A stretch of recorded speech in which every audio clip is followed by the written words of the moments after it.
Okay, to start the first talk, can I kindly request everyone to say sadhu, please? Namo tassa bhagavato arahato samma sambuddhassa. Namo tassa bhagavato samma sambuddhassa. Namo tassa bhagavato arahato samma sambuddhassa. Yatanuko bhante ne jayati ne jiyati ne miyati ne chavati ne uppajjati. Sakkanukoso bhante gamanena lokassa anto jnatung va dattung va papunitung va ti. Sadhu, sadhu, sadhu. So this is a traditional start to a Dhamma talk. I'm quite sure that you don't understand head or tail of what I just said. Just to give the direct meaning of that is, this is a question that was asked by a divine being. He comes and asks whether there is a place in the universe where there is no decaying, where there is no death. And Lord Buddha, once the question was asked, Lord Buddha said, there is no such place. There is no place in the universe that there is no decaying, that there is no aging, that there is no sickness, that there is no death. So this divine being was very happy, very satisfied. To give you the background of the talk, the name of the talk is the sutta is Rohitassa Sutta, and in the name of the divine being is Rohitassa. He comes to Lord Buddha and asks this question. And after answering the question, he is giving another answer. He initially says that there is no such place in the universe. And then he says, but at the same time, I tell you that there is no making of an end to suffering and stress without reaching the end of cosmos. So what this divine being is asking is, aging and decaying and getting sick and dying are basically suffering. So this person is looking for a place where there is no suffering. What are we doing? We are studying, we are going for jobs, and when you get older, you may get married and have children. What are we looking for? We are looking for end of suffering, in other words, happiness. It's the same thing that even this divine being is looking for. And the entire world is looking for that. And there are so many research centers all over the world. And what are they trying to see is whether there is a way that pleasure can be continued, happiness can be continued, right? In fact, especially medical research is looking for a way that sickness can be stopped, death can be stopped. That is why they are spending so much of millions and sometimes billions of dollars. It's the same research that has been done so many eons ago. It is not just 2,600 years. This particular person has asked this question or has done this research long time ago. He has been a skywalker. And he tells Buddha, I was a skywalker and I was able to walk very fast. And I have been walking in the sky and I was looking for such place, could not find a place like that. And I just died in the universe. I just stopped for a break and to take my food and urinate and defecate only. And every other time he has been walking, but still he has not been able to find a place. So therefore, it's the same thing, the same question that the world is having. And when we were talking with Bante, it was the same thing that you guys also mentioned. Even mindfulness to be taken in a fun way. So everyone is looking for fun. And even here, it's the same thing.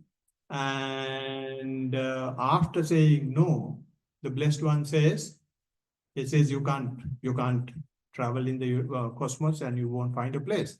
And then he gives a funny answer, the one I just said. But at the same time, I tell you that there is no making an end of suffering and stress without reaching the end of cosmos as well. Then he becomes very confused. Is this person of out of mind? Maybe the Buddha has thought, because initially he says you can't walk and find, and then he says without walking also you can't find. There, then the Blessed One defines his answer. He says, the cosmos I am talking is not the cosmos that you have been traveling, but the cosmos is your own body. Cosmos is the fathom-long body, and that is where we get connected with this program. In this program, what we are doing is something called mindfulness. And at the very beginning, when Bhante asked what mindfulness is, and some of you said it is the awareness of here, now, I am. Right? So I am is basically a physical process, a mental process, and interconnection between the two. That is an animal. That is a living being. Right? So although we have these three components in a living being, are we aware of the mental process at all? Let alone the interconnection? We are not. From the day or from the moment you wake up from your bed until the time you go to bed again, what do? We do everything, look after our body only, our physical process only. We brush our teeth and we clean ourselves, wrap up with whatever appropriate or inappropriate clothes, right? And get into a car, which is again air conditioned the way we want. And then do so many things to look after our body, look after our physical process. And it has gone to the extent we take health insurance as if we are not going to fall sick. And they are making money out of that ignorance that we have. And it also goes to the extent that we take funeral insurance as well nowadays. So that much we are worried about our body. So the Blessed One says, since you are taking care of your body so much, you will have to start the journey in the same place that you are in, which is the body. So that is why we just did a mindful walking. So in the mindful walking, what we simply do is try to bring our attention to the body. We bring our attention to the lower part of the body. Walking means you take the weight of the body, the upper body, on one leg all the time. That is what is happening while walking. If both the legs are on the floor, on the ground, you are not walking, you are standing. So therefore, meaning or the definition of walking is that you will be balancing the body weight on one leg. And when we have been walking ever since we were able to walk, but we have never seen how that happens. Now when we bring our attention to the walking in this manner, you come out of the external world, your attention, which is in the external world, is coming to the body. And that way, you have taken the first step towards the answer that the Buddha gave, towards entering into the cosmos that you are carrying on with you. And that is where according to Buddha, that there is no age, that there is no decaying, that there is no death. And that's a cosmos that you will have to travel through. That's the cosmos that you will have to go through. We have not done that at all. Therefore, through mindfulness, we are trying to bring that. And after all, what is mindfulness? Is again, if I remind you what Tehara said a few minutes ago, it is the awareness, or we call it choiceless awareness, or in other words, the art of not doing anything, or art of being non-reactional, art of living without a judgment. That is mindfulness. And when you bring your attention to walking, how you do that is a question. And it is very easy for me to sit here and say, you will have to be choicelessly aware whatever is going on. But how we do that? We haven't done that at all. So the Blessed One says, if you want to bring your attention to the body, you will have to simply become an observer of the body. That is only, then only you will bring your attention to the body. Right? So how you become an observer of yourself? Buddha has given a nice simile that you will have to be like a watchman or a security guard. What does a security guard do? He will be at the gate and getting all the information of the people and the vehicle that are coming in. Or the best example nowadays would be the CCTV camera. The CCTV camera will not bother what happens in that vicinity. It will be simply recording each and everything that is going on. Whether the master is coming to the house, or house owners, other children are coming to the house, it doesn't bother. Whether a thief is entering, it doesn't bother. Whether other animals are coming, it doesn't bother. Whether a lot of rubbish is coming into the vicinity, it doesn't bother. It simply keep recording. And that is exactly what you are supposed to do when you practice your mindfulness. While walking, of course, we ask you to observe the sole of your feet. When you observe the sole of your feet, we ask you to observe how it is placed. To see how the leg is placed on the ground, and then ask you to see how it is lifted. And also we ask you to initially to see what sort of sensation that you feel when you place, and what happened to that sensation when you lift it. And we ask you to keep on observing that. When you keep on observing that, then you become a CCTV camera and you don't bother what happened, whether you are stepping on a stone, or whether you are stepping on the carpet floor, or whether you are stepping on a nail, you don't know. If you see it, you may not. But otherwise, you just keep walking. And when that happens, you will be observing these things. Then when you observe, first the heel goes, and then the arch area, and then the pillow, and then the fingers, and then there will be a slight push, and then the other leg moves.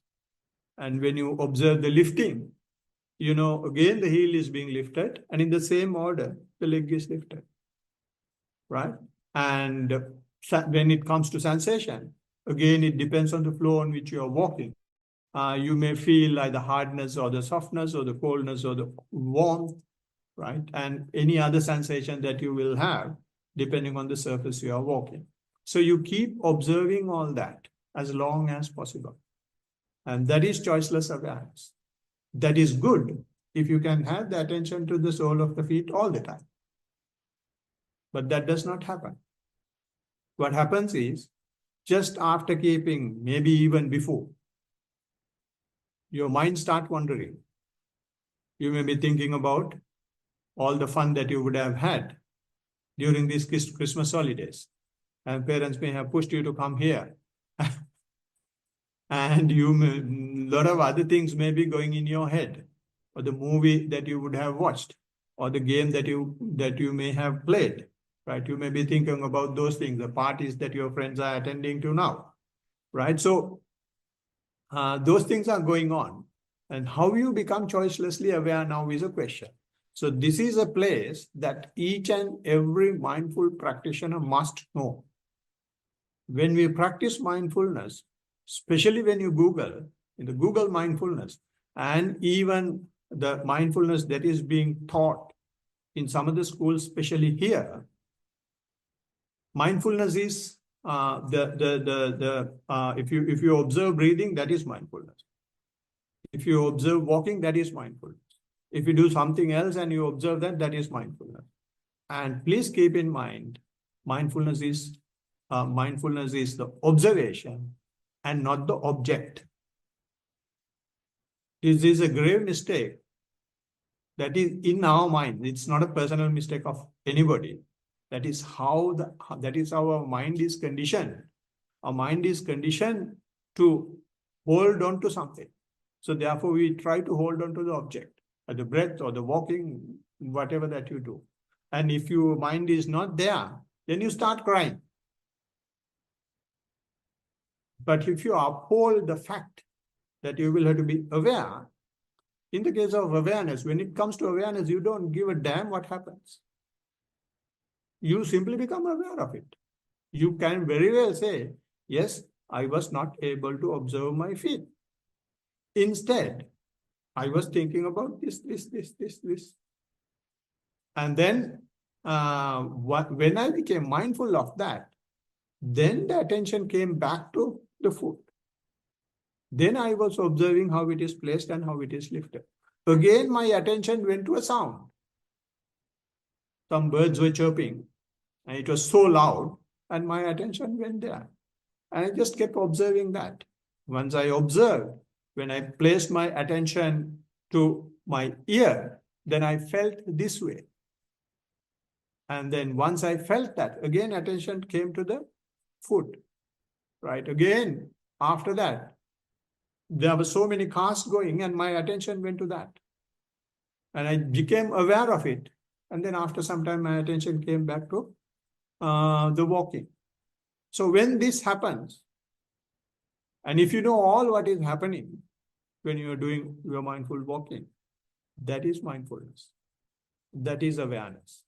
But it is very hard to get our mind accept it. Our mind will be bringing millions and millions of reasons to justify that you must be with the main object. Then only you will be mindful.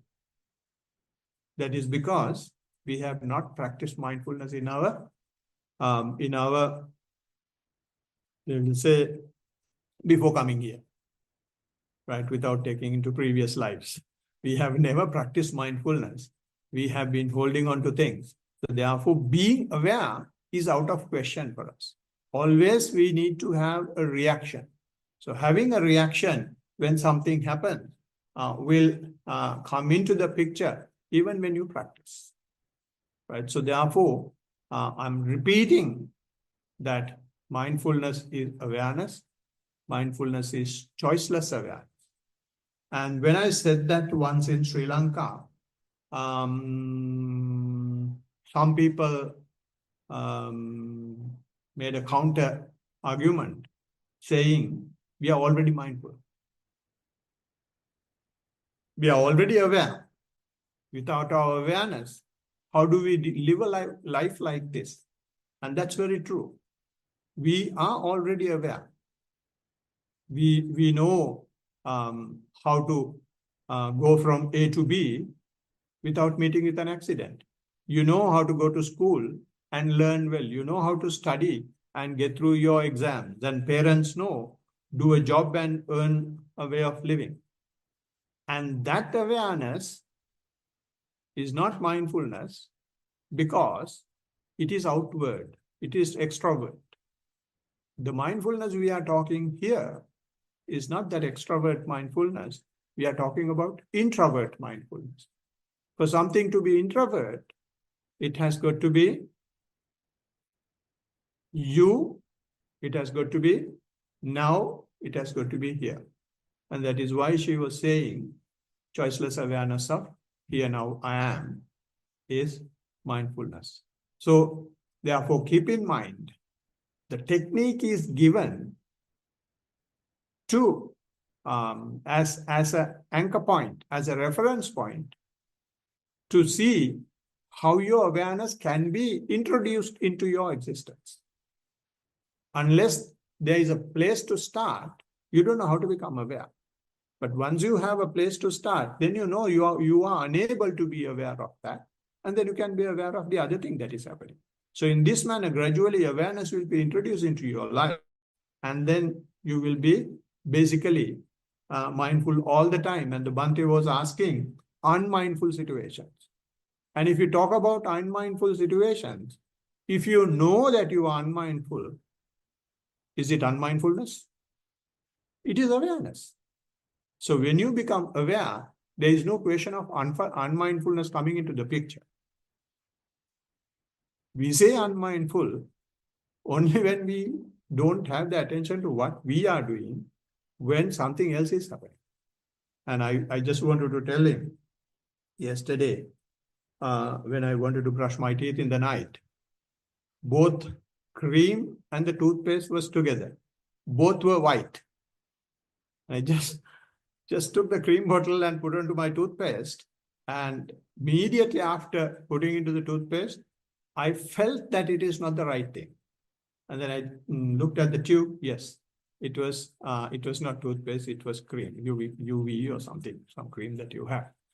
And then I just threw it and took toothpaste and brushed my tooth. So I was, in other words, aware. And one day I forgot my phone in some place. I usually forget it all the time. But I told a person, my phone is in so-and-so place. Please go and bring it. And he brought it and gave it back to me and said, I'm not saying that you are not mindful. You exactly said where it was. Right? So therefore, there is no question of unmindfulness coming into the picture when you become aware.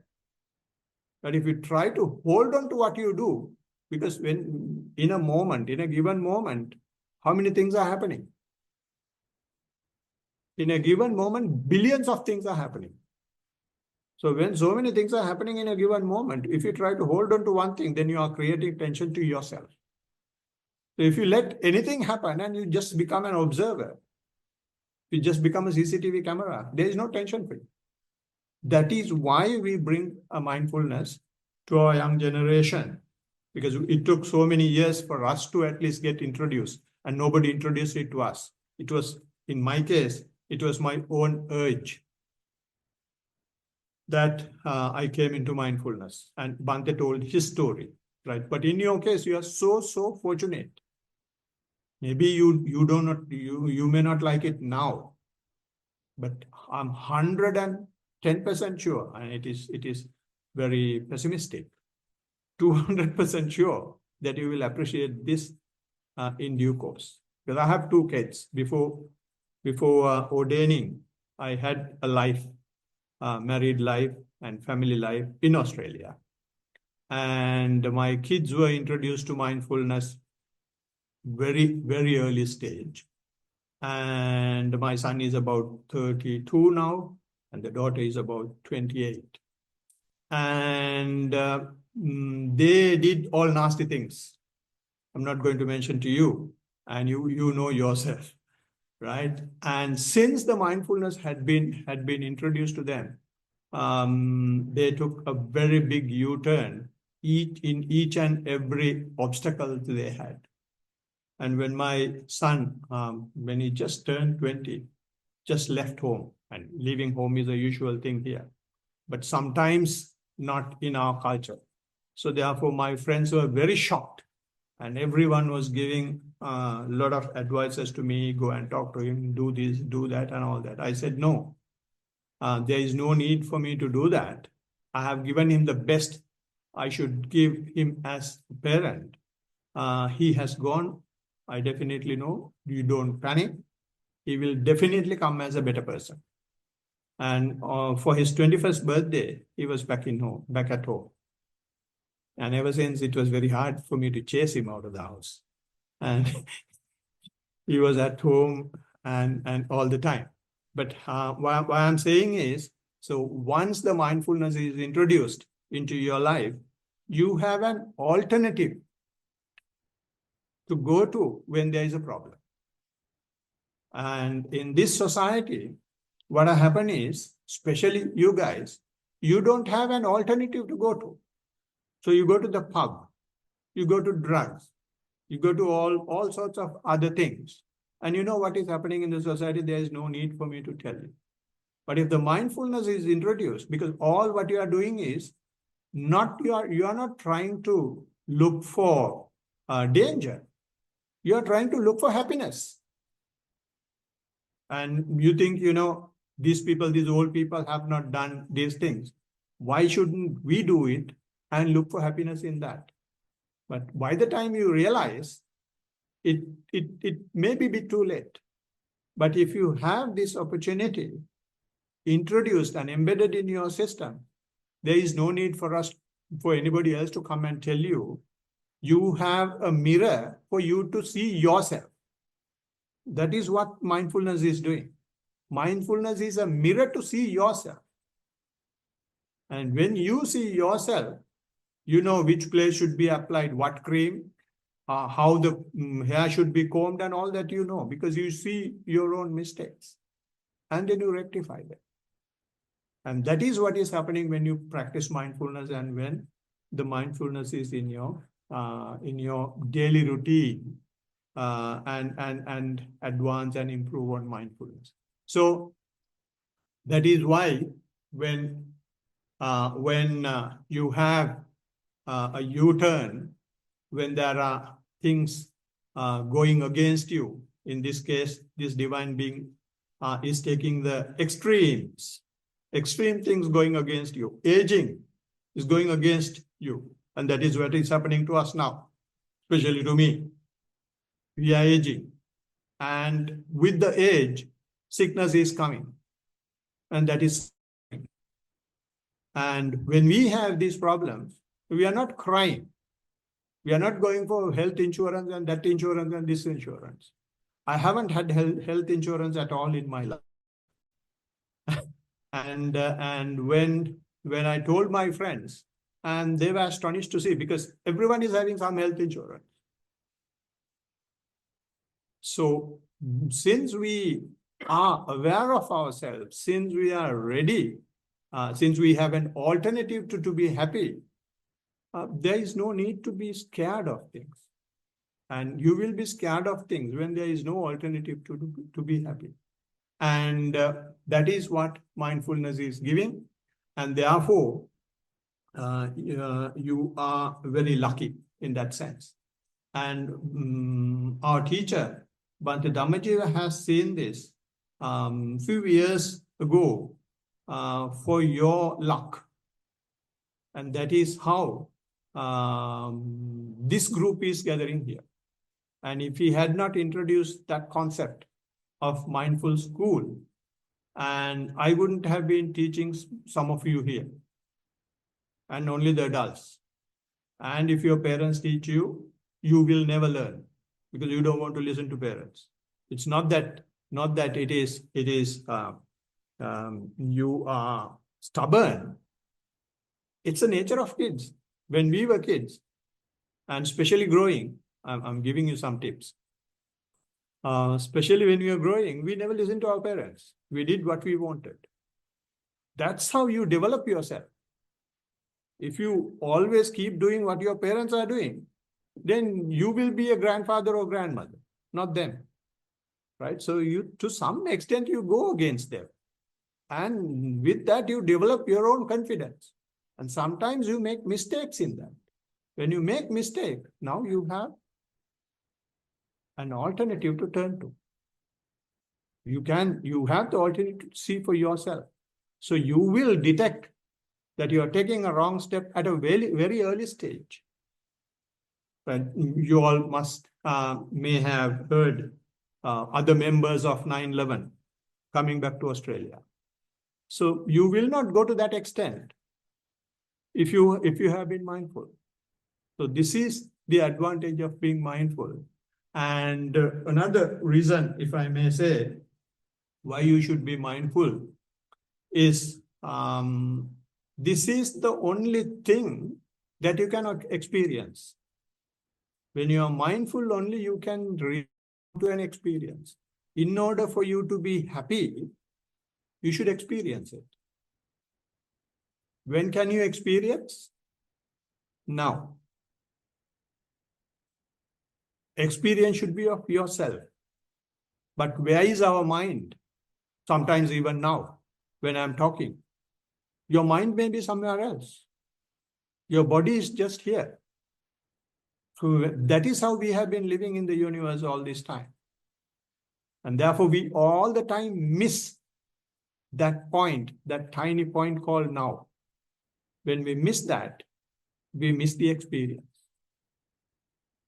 But if you are living in now, it may be difficult, but you have an experience. So when you have that experience, when you find happiness, you will experience happiness as well. So that is why after having a long, very successful professional life, very happy family, I took this option because that happiness experience is gradually coming to you. I'm not going to say that you guys are going to get ordained. That's not the point. But when you bring your attention to now, you have the opportunity to experience happiness. Otherwise, you always think of happiness. You always project happiness. That's all. If your mind is in the future, then it's a projection of happiness. If you keep thinking about past, it is just history bringing it to surface. But even bear in your mind, that happens now. So if you are aware that your attention is in the future and attention is in the past, even that is an experience. Then you know about your own mind. So the other thing is when you become mindful, your efficiency goes through the roof. Why? Your attention is not divided all over the universe. It is not outward. It is inward, number one. Number two, you are not reacting. You keep accepting things. When you react, what happens?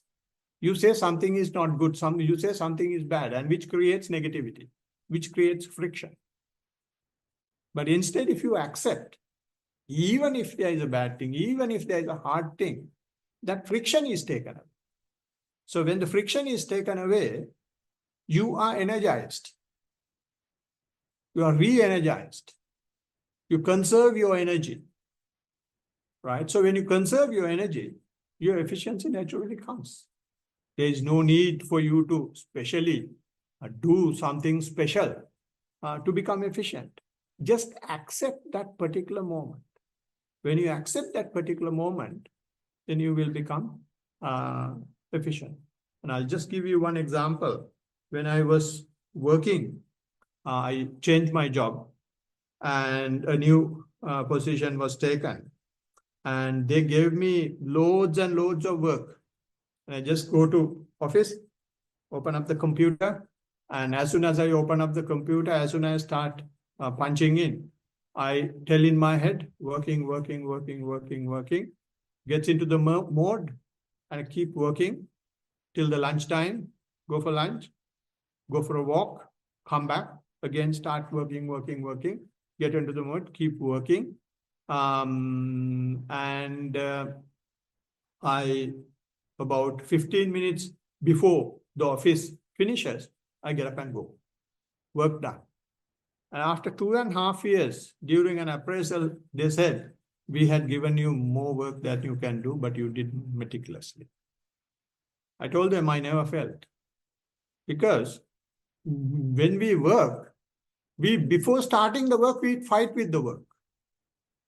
When you study, when you take the book, what the hell, I got to study. With that attitude only, you take the book. Instead of just take the book and keep reading. If it goes to your head, it goes. If it doesn't go, it doesn't go. And you read once again. So that fighting with yourself will be taken away. You simply accept things. Don't have any expectation. And by doing that, efficiency tremendously increases. That is why the schools are trying to teach mindfulness. But I'll give you one advice. Don't do mindfulness, increase anything.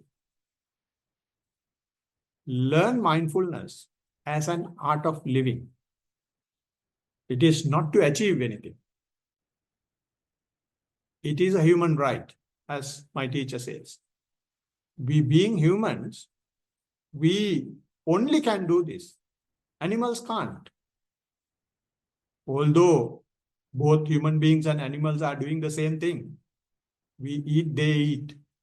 They sleep, we sleep. They produce their kind, we produce our kind. We live in fear, they live in fear. There's no difference. Only difference is the way. They don't have air condition, but we have air condition. Right? So only human beings are able to be non-reactional, to observe what is happening. Right? So when, therefore, since only human beings can do it, your schools are teaching that to you to increase your efficiency in studies. And officers are introducing mindfulness to office to improve their bottom line. Mindfulness is not for that. Mindfulness is simply a human right. It's an art of living. It's a way of living. Don't have any expectation, but practice it honestly so that you will be naturally happy people. Some people may say that you are antisocial. Take that as a compliment. If you are antisocial, if they say you are 100% with yourself, you are 100% happy with yourself. When you are happy with yourself, how many other people you want? You don't want people. You don't want the people. Right? So you will really meet your friend when you bring your attention to your body. Because our attention all this time, our mind has all this time been in the universe. It has never come to your body. So therefore the Blessed One said, bring your attention to yourself, you will see the cosmos.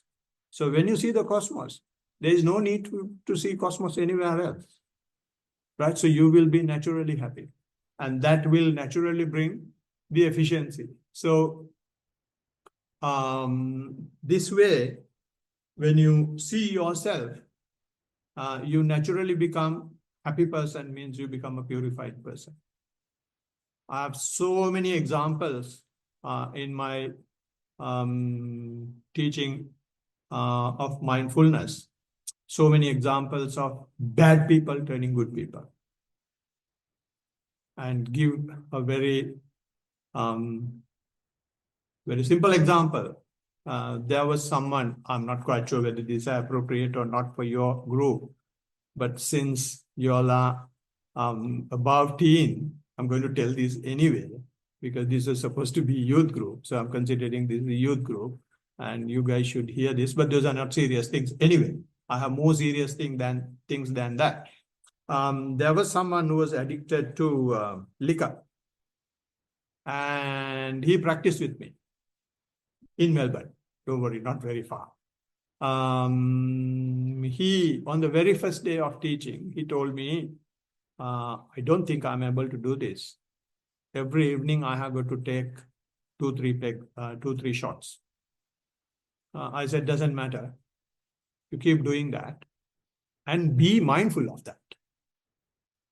Be mindful while taking it. And after 6 or 9 months, I exactly don't remember the duration, he said, for first time in my life, I knew him from my university days. First time in my life, I gave a dinner without without alcohol in my place. See the change. If such a person, he was taking liquor, even when he was in the university, from the first year onwards, he was a very well-known an addict. But that such a person was able to change because of mindfulness. And he was not a very serious practitioner as well. He was just practicing 10-15 minutes. Of course, when I come to Melbourne once a month, he was practicing with me the whole day. They changed. So therefore, if you have this, you naturally become purified. When you become purified, you naturally become happy. And all of us cannot be presidents of the country. All of us cannot be the prime minister of the country. All of us cannot be the ministers. All of us cannot be doctors. All of us cannot be lawyers. All of us cannot be engineers. Whatever you do, if you have this, you will be happy with yourself. So therefore, because we are happy with ourselves, because we know if we bring our attention to ourselves, if we become non-reactional, what you will see is not just yourself, you will see a universe. Especially those who bring your attention to the body, gradually they will start coming up. So this is why the Blessed One said that particular person, the divine being, that cosmos is within you. And then this mindfulness, our teacher always says, this is a universal solution to the universal problem. What's the universal problem? Looking for happiness.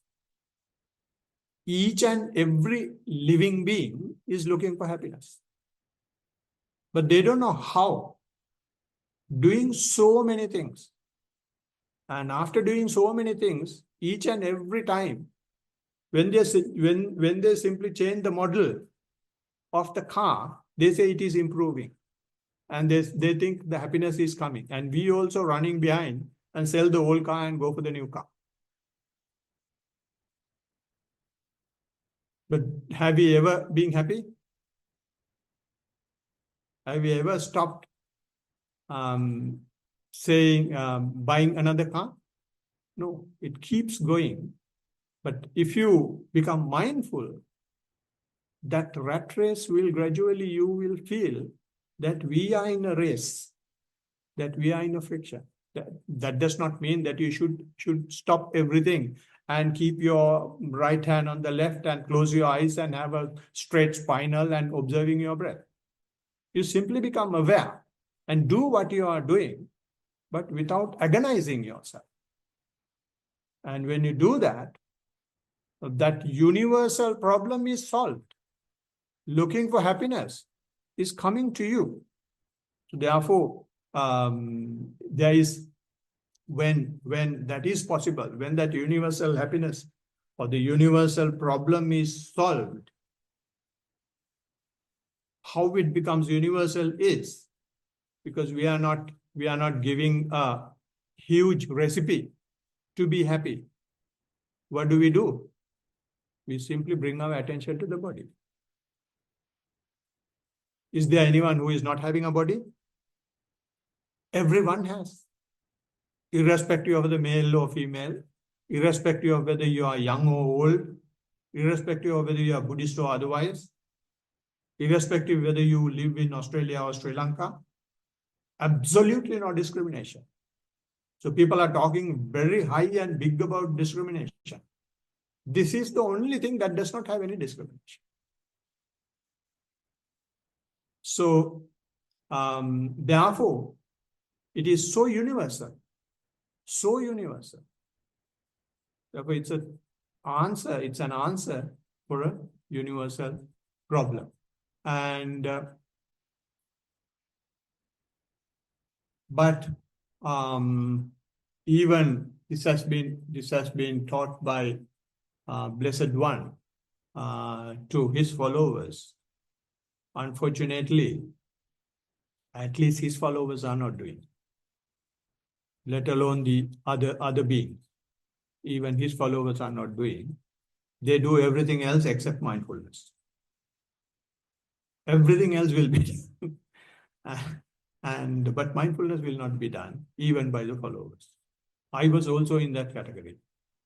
I was doing everything else, but was not practicing mindfulness. I was meditating as well. By the way, meditation is not mindfulness.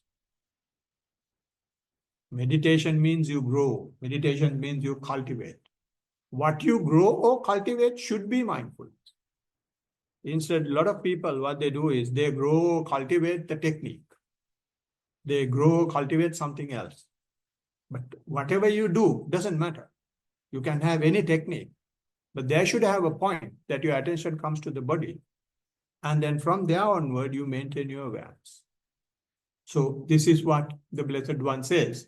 So when you live in this manner, that becomes an art of living. That becomes a way of living. That becomes a happy living. And since some parents are here, I'm telling, this is something that you can do at home instead of just bringing the kids here. You will have to be an example yourself. If you at least take 10 or 15 minutes at home, do your mindful walking and sitting, your kids are definitely going to carry that. That is what I did when I was practicing. Every day, both myself and ex-wife, both of us were practicing 2 hours a day. I was practicing 2 hours a day. She was practicing 4 hours a day, from 3 to 5 in the morning and 7 to 9 in the evening. And with that, they saw, the kids saw that there is an alternative way of life. So every time, my son is a paramedic, and he's having a lot of unforeseen, unexpected, unfortunate events to attend. He's using that mindfulness straight away.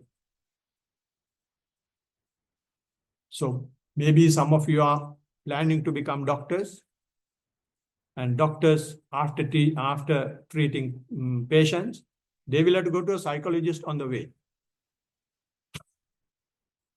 Be mindful. So when you become mindful, you become your own psychologist. So yesterday, the last few days, we had Melbourne retreat. And when I was doing a mentoring session, and in the mentoring session, when I was talking about these things, then there were some doctors, and they asked, they really said, when we listen to you, it looks like that what we have learned is useless. I'm not saying they are useless. They are useful, because nobody is going to feed you unless you study. Nobody is going to feed you unless you work. So you do your best. Do your best, but don't regret when you don't achieve what you are expecting. Be happy what you get. And you can't be happy with what you get. When that happens, you should be prepared for it. And that is what the mindfulness does. So when my son got, I think he was in Queensland, they call it OP1 and OP2 and etc. etc. And my son got OP5. And he also, as all Asian parents, wants kids to be doctors. And he was aiming for that, and he was not able to do. Then when we went to the temple, monk asked, are you happy or unhappy? Because he knew that we all were trying to do that. That I gave a sermon to the monk. I told him, if I want, I have reasons to be happy. If I want, I have reasons to be unhappy. I can be unhappy that he did not get 4 or 3 or 2 or 1, which is the top ranking. I can be unhappy if thinking about that. Or I can be happy that he was much better than OP25. You tell me what I should select. So his sermon stopped. His sermon stopped there. So we can do that. We try our level best to achieve what we want to achieve. But as I said, all of us can't be prime ministers. We should be prepared in our mind. So that preparation is giving in mindfulness. And especially in this society, not only here, anywhere in the world is become too complex with all these gadgets and with all the information and the technology that you have and the knowledge that you have, we never had when we were young and even now. You know so many things, right? But still, there is an element of unhappiness. And very young person who was in the retreat, and when we were doing the thanking sermons, she took the mic and said, I had the best parents I could have ever had that anybody could have had. I have the best husband that anybody could have had. And I have the best job, and I'm really happy with the job. But still, there is some part that is not happy within me.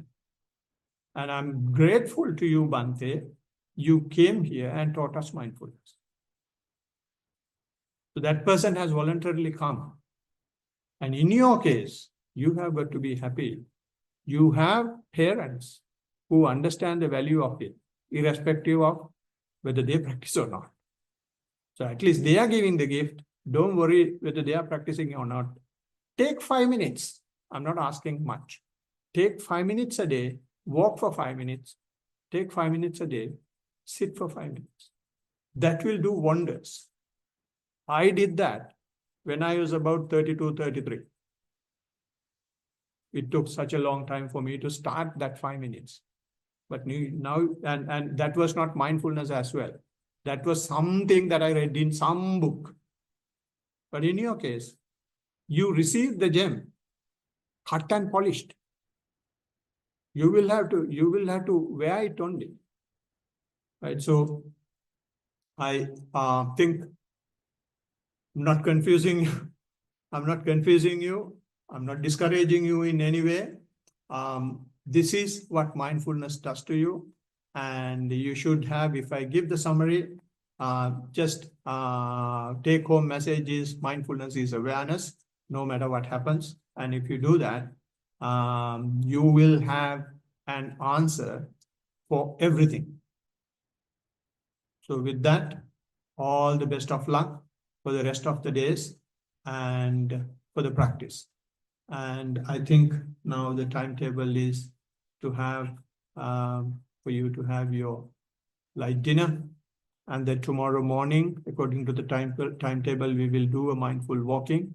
And at 6:15, we meet here for a mindful sitting. Peruvan Saranai, everybody.